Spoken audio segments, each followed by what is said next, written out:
Beaucoup de gens ne perçoivent pas la mort comme la fin de l'existence, mais comme le début de quelque chose de bien plus grand et de plus significatif. Cette idée est à la fois profonde et profondément émouvante, surtout quand on réfléchit à la vie de quelqu'un comme Padre Pio. Sa vie a été marquée par une dévotion inébranlable, et il semblait qu'il marchait sur un chemin qui menait directement au paradis. Dans les instants qui ont précédé sa mort, quelque chose d'extraordinaire s'est produit, laissant tout le monde autour de lui sans voix et dans l'admiration. En 1968, la santé du Padre Pio s'était considérablement détériorée, mais son esprit est resté inébranlable. Malgré la fragilité physique et la maladie qui le tourmentaient, il refusait d'abandonner la mission à laquelle il avait consacré sa vie. Même épuisé, il continuait à entendre des confessions, se consacrant inlassablement à son travail, sans jamais hésiter dans son engagement. Il exprimait souvent le désir de mourir sans jamais abandonner l'œuvre sacrée à laquelle il avait consacré ses prières, son service et toute sa vie. On peut presque l'imaginer avancer sans relâche, vivre chaque jour comme si c'était le dernier, pleinement conscient qu'il ne verrait peut-être pas l'aube du jour suivant. Chaque soir, alors qu'il faisait ses adieux à ses frères capucins, il leur demandait de prier pour lui, en demandant la miséricorde et la direction de Dieu. Si la mort ne l'effrayait pas, il sentait sa présence, comme une ombre silencieuse, toujours prête à le réclamer. Quelques mois avant son décès, Padre Pio demanda qu'une image de Saint Joseph soit placée à côté de sa cellule. Chaque jour, il s'arrêtait devant l'image, la contemplant dans un recueillement silencieux. Il fut bientôt révélé qu'il avait demandé à Saint Joseph une mort paisible. Dans les semaines qui suivirent, un sentiment de paix inexplicable commença à imprégner le monastère. Beaucoup de gens décrivirent un silence mystérieux qui remplissait les couloirs, les chambres et même les espaces communs, comme si l'atmosphère même avait été touchée par le divin. À l'approche de ces derniers jours, les prières du Padre Pio devinrent plus intenses, couvrant toute sa vie, depuis son enfance à Pietrelcina jusqu'à la récitation solennelle du Notre Père, qu'il chantait dans sa cellule. Au cours de ces dernières heures, la prière fut sa compagne constante, ne le quittant jamais, que ce soit dans les moments de joie ou dans les moments de lutte. Toute sa vie fut une conversation continue avec Dieu, un dialogue qui ne cessa jamais. Il avait toujours su que son temps sur terre était limité, et chaque jour qui passait, il se rapprochait de plus en plus de la paix éternelle du ciel. J'attends avec impatience le jour où je serai de nouveau avec Dieu, cette fois pour toujours, écrivit-il un jour. Il confessa au père Agostino combien il était fatigué de vivre, décrivant son existence terrestre comme une forme amère de torture, et l'idée d'y rester le terrifiait. Dans les jours qui précédèrent sa mort, le Padre Pio, dans un dernier acte de profonde humilité, s'adressa à ses supérieurs et leur demanda de prier pour lui. Cette demande marquait le dernier geste d'une vie consacrée à la prière, au service et à une aspiration constante à la présence de Dieu. Excès. Son histoire n'est pas seulement la fin d'un voyage terrestre, c'est également un puissant rappel de la manière dont la foi peut transformer la vie de quelqu'un et lui apporter un espoir qui dure éternellement. Dans les derniers instants de sa vie, il fut plongé dans une intense expérience spirituelle. La veille de son départ, il a renouvelé ses vœux franciscains, réaffirmant son engagement malgré sa condition physique déjà affaiblie. Tenant le chapelet entre ses doigts tremblants, il murmura doucement « Jésus, Marie », révélant la force indestructible de sa foi. Vers 2h30 du matin, quelque chose d'extraordinaire se produit. Connu pour ses expériences mystiques, Padre Pio a commencé à avoir des visions que personne autour de lui ne pouvait voir. Dans un murmure, il dit « Je vois deux mères ». Pour beaucoup, cette mystérieuse déclaration pourrait faire référence à la Vierge Marie et à sa propre mère. Également appelée Marie. Cette ambiguïté donnait un air énigmatique à ses derniers instants de vie. Le dernier jour, les stigmates qui symbolisaient sa souffrance spirituelle commencèrent à disparaître. Les personnes présentes remarquèrent que les croûtes de ses blessures tombaient de sa main, comme si un miracle se déroulait. Après sa mort, les médecins, en examinant son corps, n'ont trouvé aucun signe de stigmate. Sa peau était complètement lisse et saine, ce qui, pour beaucoup, était une confirmation que Dieu l'avait touché d'une manière particulière. Le parfum de la fleur d'oranger flottait dans la pièce, un parfum longtemps associé à la présence de Padre Pio.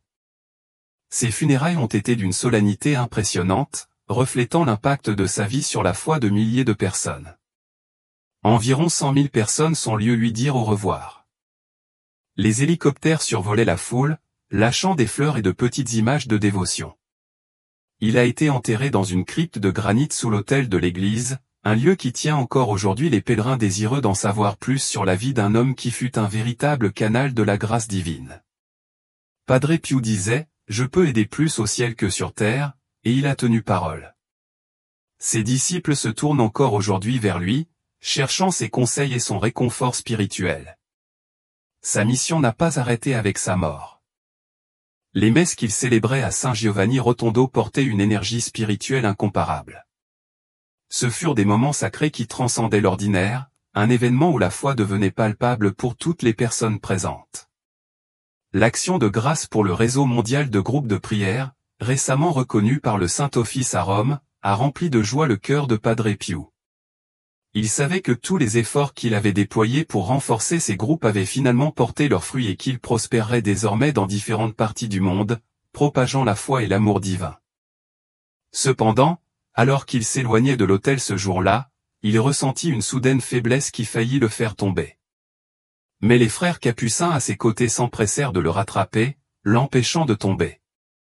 À ce moment-là, devant tant de visages, la voix brisée et tremblante de Padre Pio était le seul pont qui le reliait à ses enfants, comme il les appelait affectueusement, répétant doucement « Mes enfants, mes enfants ».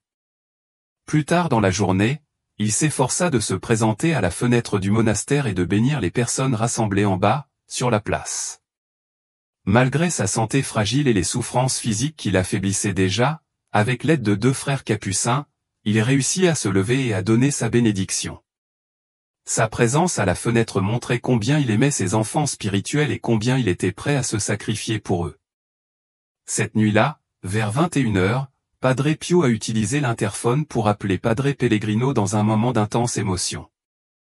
Lorsque Pellegrino arriva dans la pièce, il trouva Padre Pio en train de pleurer, un spectacle inhabituel car il était habituellement très réservé et fort. Après un moment de réconfort et de paroles rassurantes, Pellegrino l'assure que tout allait bien, et avant de regagner sa chambre, l'informa de l'heure. Au cours de ces moments silencieux de réflexion, Padre Pio a exprimé le désir de renouveler ses vœux religieux avec beaucoup de sincérité et de ferveur. Il a récité ça. Promesse de vie franciscaine, moi, Padre Pio de Pietrelcina, je jure et promets au Dieu Tout-Puissant, à la bienheureuse Vierge Marie, à notre Saint-Père Saint François et à tous les saints d'observateurs toujours de ma vie la règle des frères mineurs par le pape Honorius. Bien qu'il souffrait intensément d'arthrite et d'autres douleurs qui limitaient ses mouvements, quelque chose d'extraordinaire s'est produit cette nuit-là. Dans un moment de force inattendue, Padre Pio, qui était déjà si dépendant de son fauteuil roulant, se leva et marcha avec une vitesse surprenante jusqu'au balcon, sans aucune aide. Une fois arrivé sur place, il a fait quelque chose qu'il n'avait pas fait depuis longtemps. Il a tendu la main et a allumé lui-même la lumière. Ensuite, il s'est concentré sur un point précis du balcon, comme s'il voyait au-delà du visible, quelque chose que lui seul pouvait comprendre ou atteindre.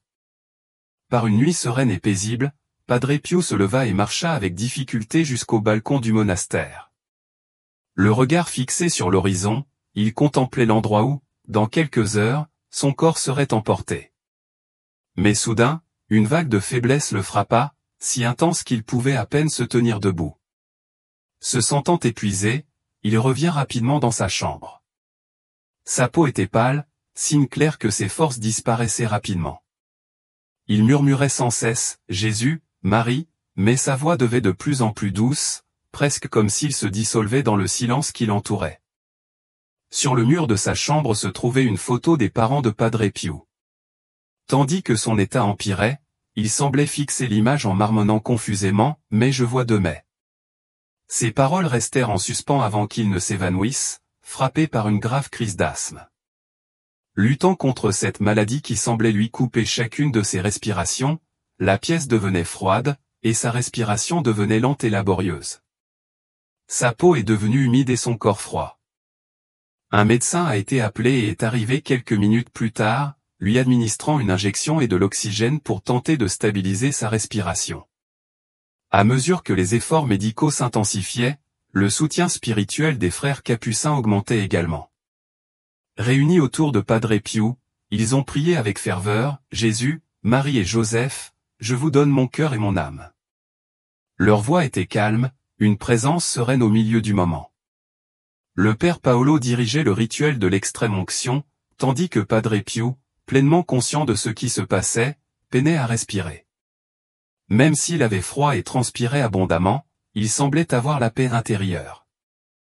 Dans un ultime effort pour lui sauver la vie, une injection d'urgence a été administrée directement dans son cœur, car son état indiquait des signes d'une éventuelle crise cardiaque.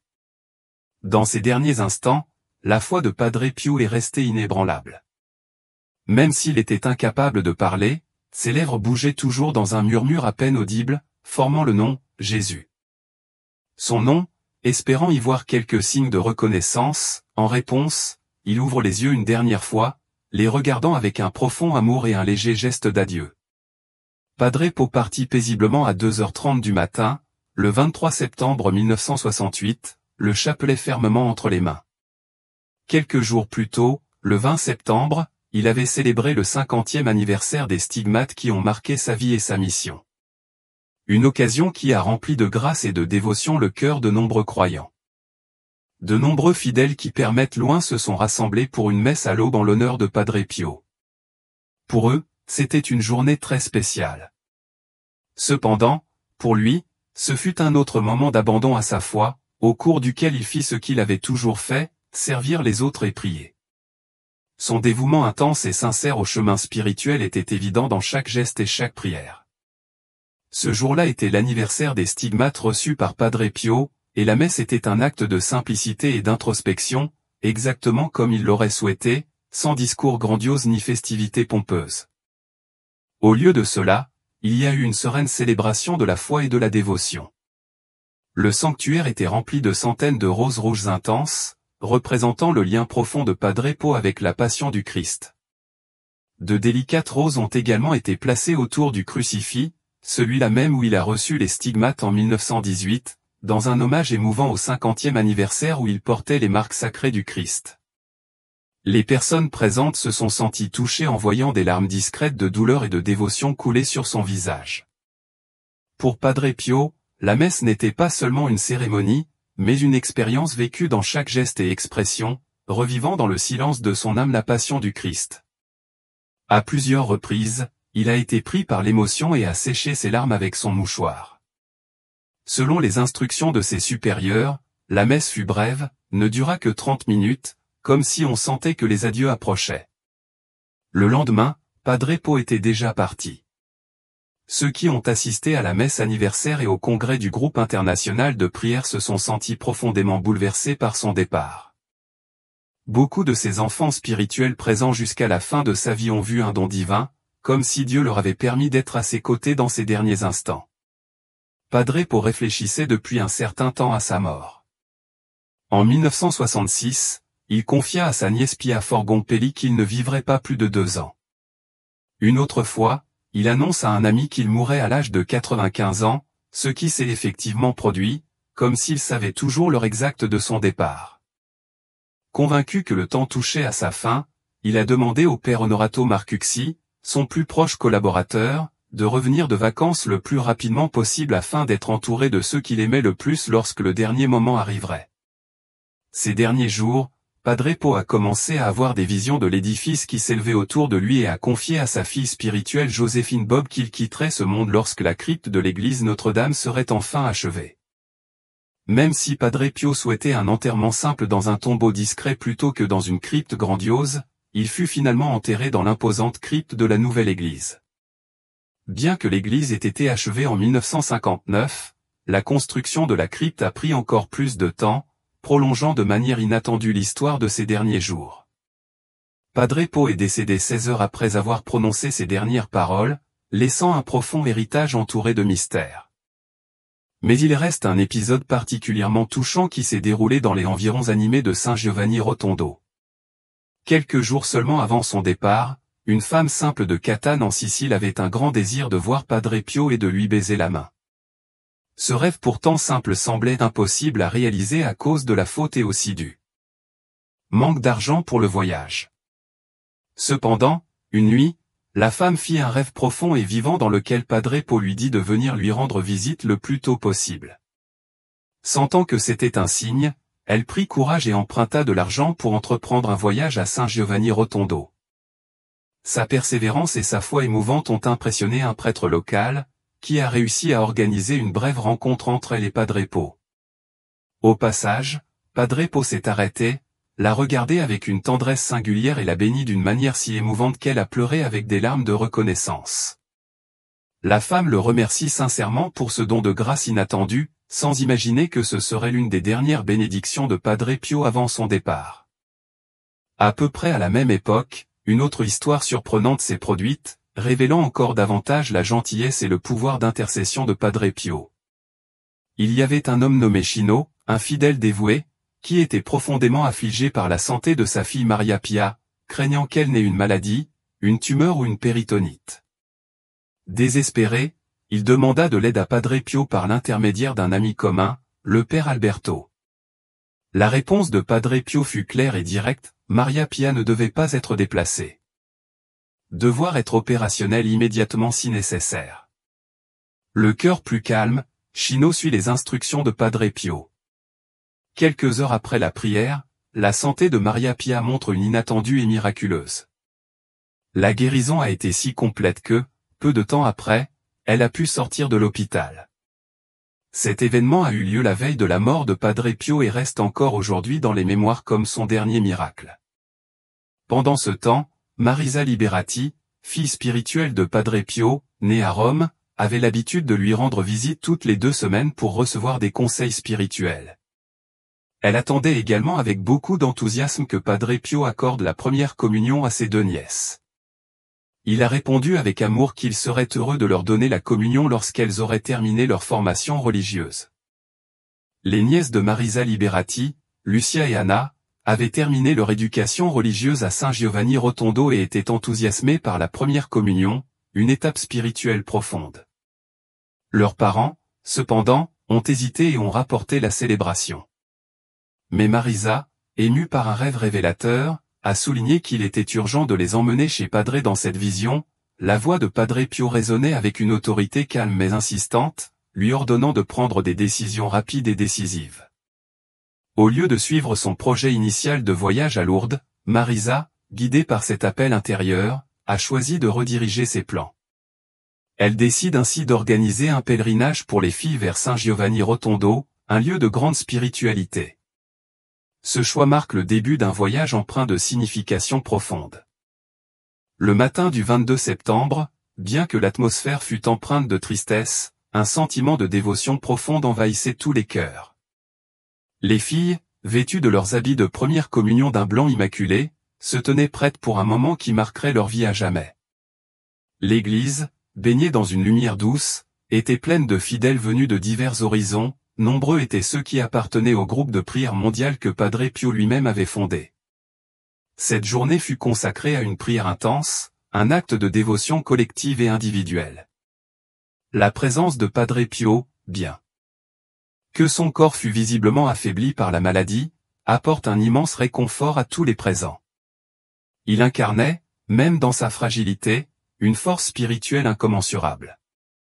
Lors de la cérémonie qui suivit, un moment particulièrement émouvant se produisit. Padre Pio donna la Sainte Communion à Lucia, puis à Anna, dans une scène empreinte de joie et de lumière qui illumina le cœur de tous les spectateurs.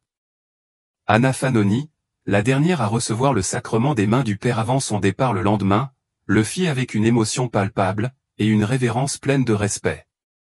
Ce fut un acte sacré qui marqua le sommet d'une journée de dévotion et d'amour spirituel. Tout au long de sa vie, Padre Pio avait fait preuve d'une foi et d'un dévouement immuable. Il croyait fermement que Dieu était toujours présent, même dans les moments de souffrance et de doute, et il était convaincu que tout s'arrangerait pour ceux qui se soumettaient à la volonté divine. Ses paroles étaient pleines de sagesse et de réconfort, et elles enseignaient que la prière est l'arme la plus puissante à notre disposition. Pour lui, la prière n'était pas seulement une forme de communication avec Dieu, mais la clé qui ouvre son cœur, une clé de transformation et de grâce. Ces enseignements soulignaient la beauté de l'humilité et la pureté comme des vertus essentielles pour ceux qui cherchaient à vivre selon la volonté divine, surtout dans les moments de grande épreuve.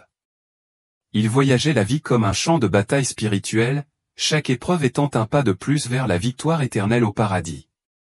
Padre Pio conseillait toujours à ses disciples de rester calmes et résignés face aux difficultés, de faire confiance en l'amour inébranlable de Jésus, qui ne les abandonnerait jamais. Jésus ne vous abandonnera jamais, répétait-il souvent, insistant sur le fait que la souffrance terrestre n'était que passagère, tandis que la récompense au ciel était éternelle et inaltérable. Au moment où Padre Pio se préparait à quitter ce monde, ses paroles et son exemple continuaient de résonner profondément dans les cœurs de ceux qui l'avaient touché. Il laissait derrière lui un héritage de foi, d'amour et de persévérance qui continuerait à éclairer les vies bien au-delà de sa propre existence terrestre. Si cette histoire a résonné en vous, abonnez-vous à notre chaîne pour découvrir d'autres récits inspirants. N'oubliez pas de liker cette vidéo et, si vous le souhaitez, de laisser un super merci. Votre soutien est essentiel pour nous permettre de continuer à partager des histoires comme celle-ci. Et n'oubliez pas d'activer les notifications pour ne rien manquer de nos futures vidéos.